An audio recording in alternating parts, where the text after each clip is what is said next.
Hey guys, ML here. If you're looking to start a podcast, start with Buzzsprout. If you let them know we sent you through the link below, you get, when you sign up for a paid plan, you get a $20 Amazon gift card. How cool, right? You get free money for signing up to get your podcast started. So Buzzsprout gets you the show listed every major podcast platform that you need. That's Amazon, that's Google, that's Alexa, every place.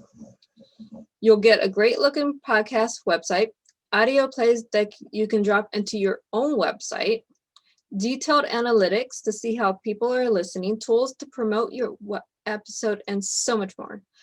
Join over 100,000 podcasters already using Buzzsprout to get their message out to the world.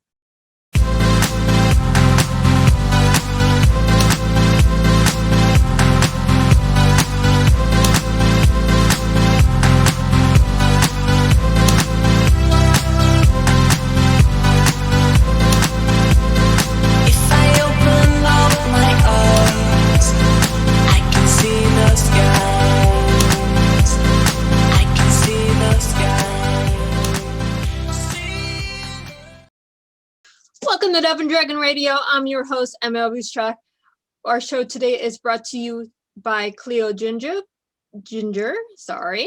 Be sexy, be you. And I'm here with author Lisa Kohn. Is that?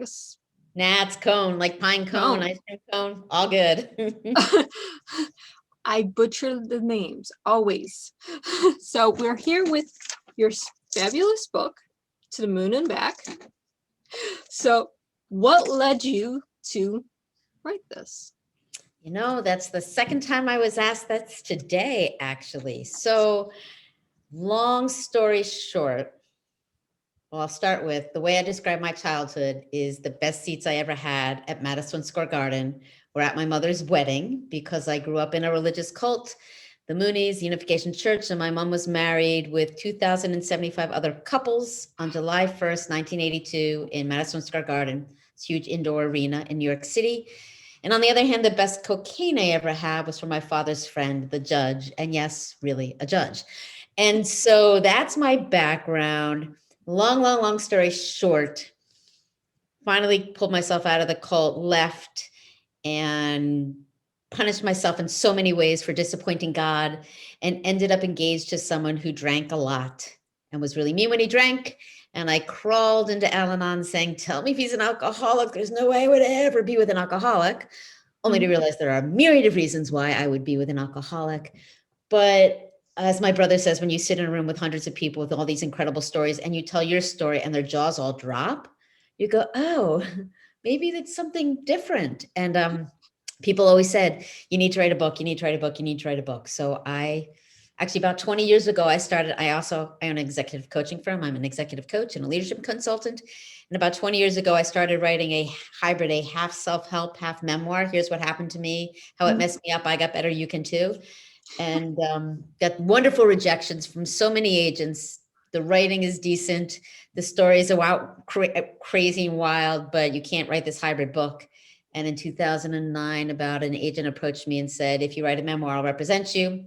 And so I wrote the book, and she couldn't represent me. And then it took a number of years to get it published. But I have reasons now why I'm promoting it, but that's just the story of how it happened. I just kind of decided to do it and did it because I wanted to spread a message of hope.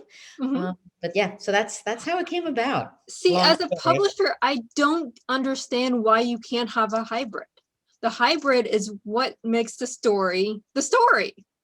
Well, what they said was, you're not famous enough. Where will they put you in Barnes and Noble? Will they put you under self-help, or will they put you under memoir? And, you know, how will we market you?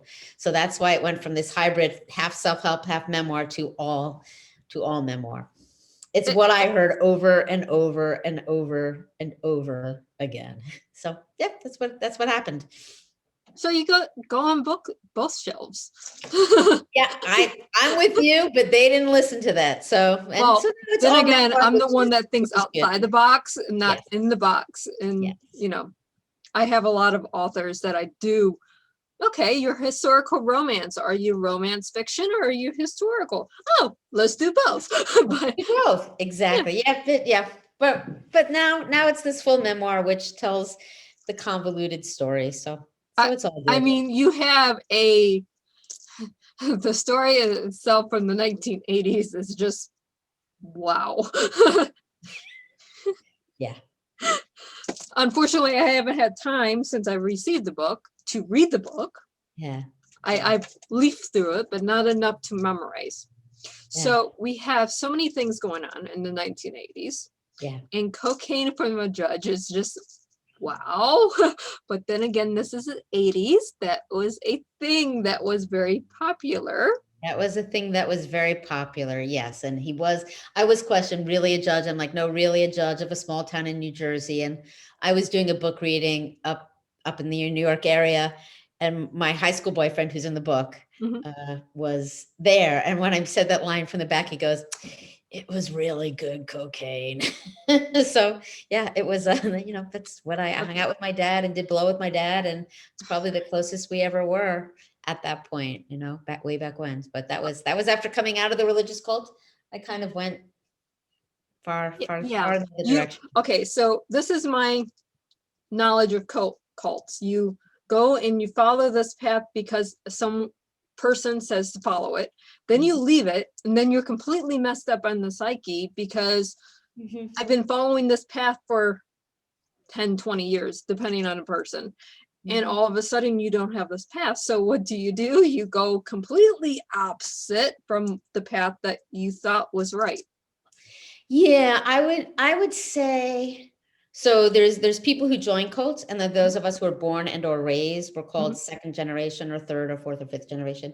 And it does different things to your brain to actually be raised in it. It literally, as my brain was forming, it was controlled and contained. Mhm. And when I left, I still firmly believe. So Reverend Sun Myung Moon was the leader of the Unification Church. I still believed him to be the Messiah. I knew he was the Messiah. And what we were taught, amongst other things, was that, and I just reconnected with someone who I grew up with in the church, and we were saying this to each other just yesterday, right? God has been suffering for 6,000 years since Adam and Eve fell in the Garden of Eden. God's heart is broken and aching, and he wants to bring mankind back to him. And if you fail, you will break God's heart. So when as I went off to college for a variety of reasons, I had pulled away, and I was starting a life outside of the church, outside of the belief, but I knew that I was sinful, that I was breaking God's heart, that I was failing, that I was so broken with what I was doing and not being able to be strong enough for God and the Messiah. So I like to say my freshman year in college, I did almost jump off a bridge. My sophomore year, I became anorexic, and I was about 30 pounds lighter than I am now. And I'm not really heavy now. My junior year is when I did a hell of a lot of cocaine, developed like a mild cocaine addiction. And then my senior year, I started getting into more and more destructive relationships, truly in retrospect, just to punish myself and Mhm. slowly kill myself for failing, for being so weak that I couldn't, for breaking God's heart. It's a hefty burden to carry as a child, that I could break God's heart. So, yeah. I mean, I thank you for saying it that way because we don't get these stories very often from people that, you know, live through addiction, that live through a, destructive behavior, that look at it as I'm punishing myself for something I believe or something I was raised to believe. Yeah. And when we get to the root of why we're doing these destructive behaviors, that's when we get to heal ourselves a little bit. Yeah. And I would say it's easier to stop the behaviors than to stop the beliefs at the root of them. Right. Because I'm lucky. I skirted disaster many times, and I am whole and healthy in so many ways. And my brain is whole and healthy and wonderful. And I can go to the depths of, truly, that I used to think that my inner worst message was I'm not enough, but truly my inner worst message is that I should have jumped, like I should have died for leaving. Now I know that to not be true, but it Mhm. is carved into my psyche so deeply that it still can, bubble up and be Yeah, there. So yeah. yeah, You it's hard get to put in, those beliefs down.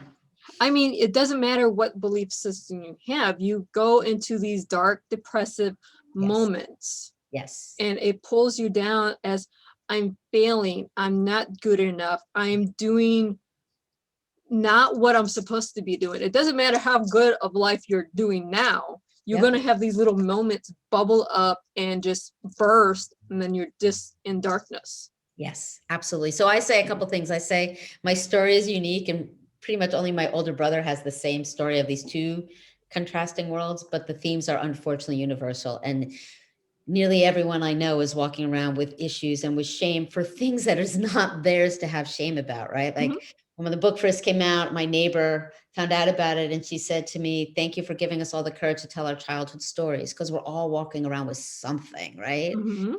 And my three messages are: extremist situations exist. They're really prevalent. They're all around.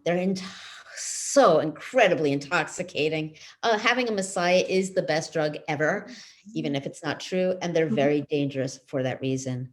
For anyone who feels hopeless or damaged beyond repair, there is hope and you are not damaged. I do believe that really until the book came out about 2.5 years ago, I still somehow felt I was damaged.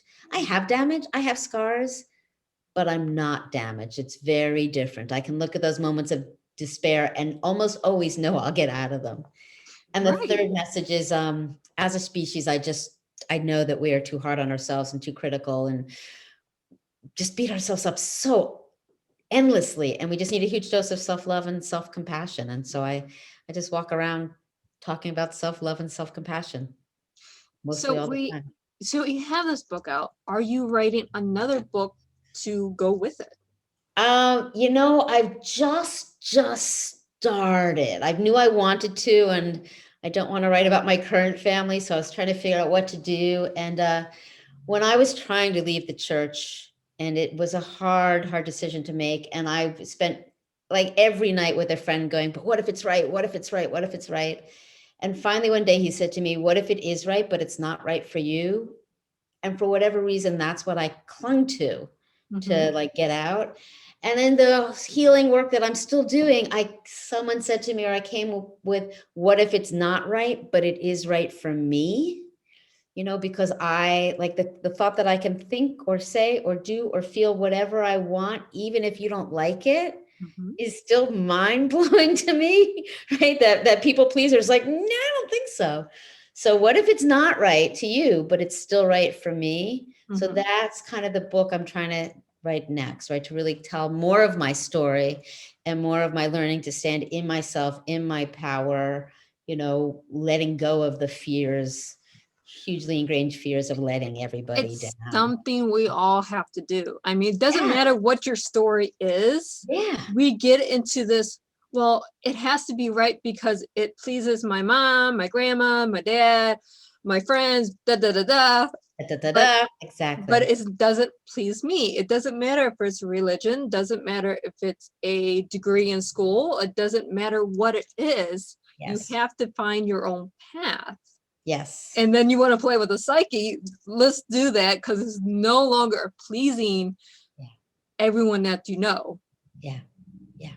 Yeah. So that's it came out actually, honestly, in a therapy session. I was like, and I started writing it. So I finally, between my work, my leadership and consulting work, and the promoting the book, I don't have a lot of time, but I finally know that that's somehow what I'm going to map out and write next, telling my own story, but with that concept of how do I please myself?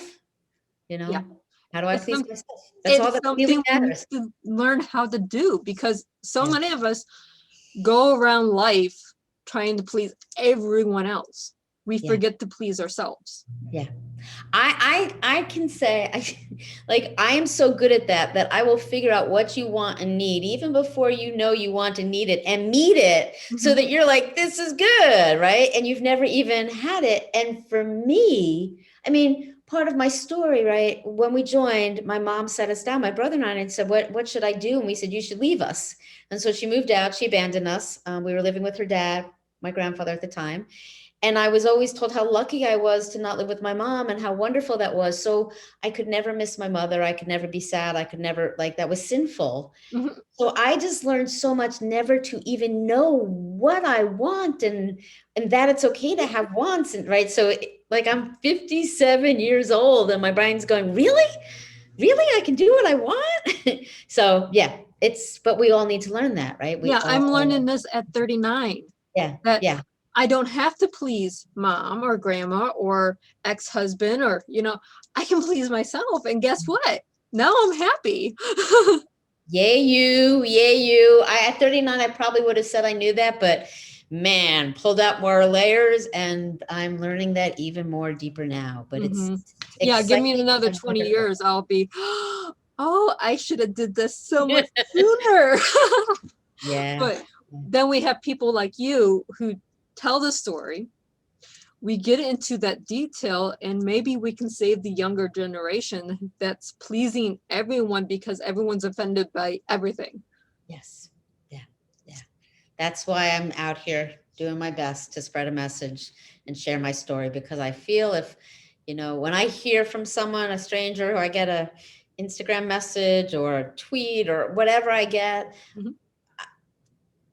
that's why I'm here, right? If my story can help one more person figure out their path a little bit sooner, that's a good thing. It's a let's really good let's thing. start gearing toward the teenagers of today, so by the time they get to our ages, they're not offended by everything because they're trying to please everyone. Yeah. Let's get back to pleasing ourselves. Let's put our nose in our own business for once and figure out what we want. Yeah. Yeah, I do. I was just speaking at a college in the UK on Monday, and that's the 16 to 18-year-old age there. And Mhm. I've spoken in the high schools here. My story is a coming of age story, Mhm. and you never know what other people are dealing with or what's going on. So yeah, I'm trying to reach them younger and younger and younger. Now that my kids aren't at home, I can do that. Isn't it great when we get the kids out of the house and then we can go, yay, I can go teach over here what they should be doing because my child isn't listening no more because they don't know everything. I will firmly admit that I miss my children dearly, and they both moved to the Midwest, and it's killing me. But it's all good. I'm the kind of parent, I'm like, no, stay here always. That said, my youngest, he's in college, and when he gets tested for COVID, they thought he was exposed, and he got tested, and it came back negative. And he's like, see, I tell you, negativity is always better, right? Because I'm a positive psychology coach. Right. So he likes to tell me that everything, he likes to talk about my book in quotes and my traumatic childhood in quotes. He's very funny. He's very Oh, funny. isn't that fun when a child tells Yeah, you in quotes, because we have to do the air quotes, that something absolutely. you did is not as traumatic as they see it as being.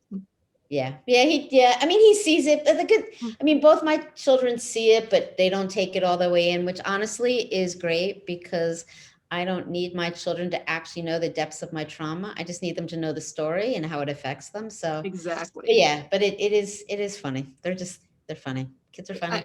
Mine's 18. She's graduating high school this year, so I tease her all the time, Yeah. you know, but she's my mini me, so she's never Yeah. going to leave me because mommy cannot be out of my sight for more than a day. But she wants to go to the UK for college. I'm like, mommy can't leave you for more than a day, but you want to go over the way across the world to go to college. Are Wow. you taking mommy with you? So it's give and take. You have to let your children spread their wings. Absolutely. You have to trust that you gave them enough insight into your past so they don't follow your mistakes or Exactly. the path that you led because you thought they were mistakes when they weren't. So it's all related. It Absolutely. is. Absolutely. Absolutely. So you were talking about your Instagram, your Twitter. What are your handles that you go by, or is it just your name? Or It's my name writes, so it's Lisa Kohn writes, Lisa, and Kohn is KOHN WRITES. Lisa Kohn writes. So that's my website. My writing website is lisakohnwrites.com, and then my Insta, my Twitter, Facebook is all at Lisa Kohn writes. so Yeah. everything's the same, Everything's the same. which makes it super easy for people to find you. Well, I like to say, if you Google me, I haven't done it recently, but it used to be if you Google me, I was the top 5 pages, and then I was the top 3. If you Google my brother, I'm still the top page because I got a lot of publicity when the book came out because cults are popular. Mhm. So if you're looking for me and you spell the last name with a K, K-O-H-N, it's really hard to not find me.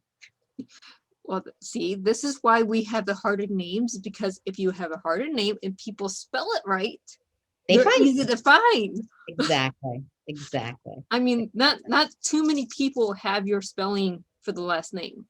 No, but there was a Lisa Kohn with that spelling who sang Spanish songs, was a Spanish singer.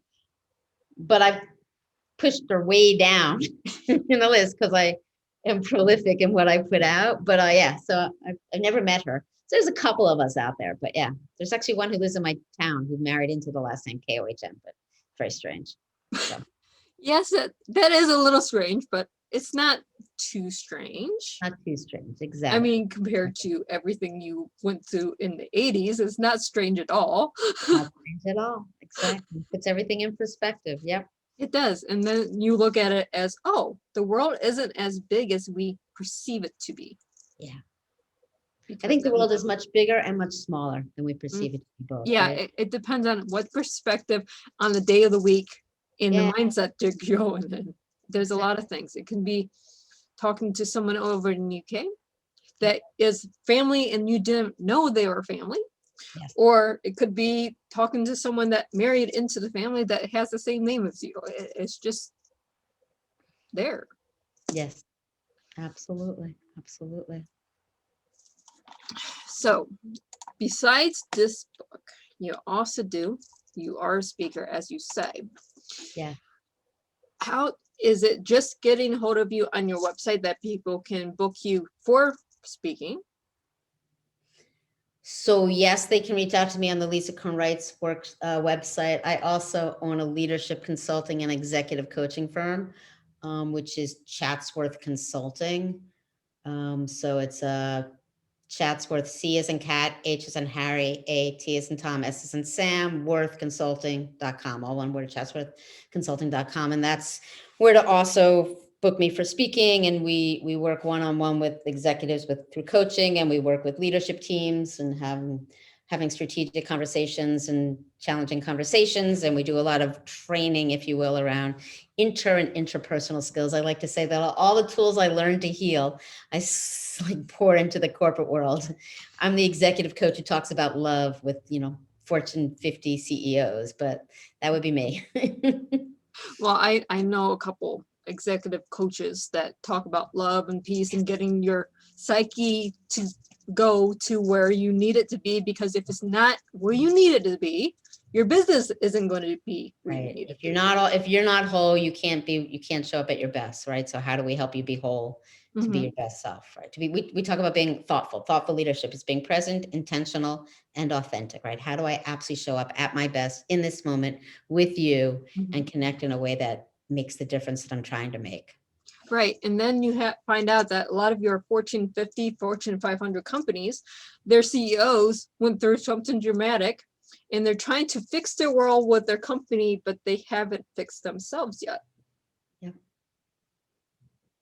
I mean, you have to do both. You can't just fix the world without fixing yourself. Right. Unless And you're trying to fix yourself to get money, and that's the only reason. Yes. And I'm going to pull back from the word fix yourself, right? Because, first of all, as a coach, we're taught that our clients aren't broken, that everybody's healthy and whole. And our job is just to help you find your own truth and what that means.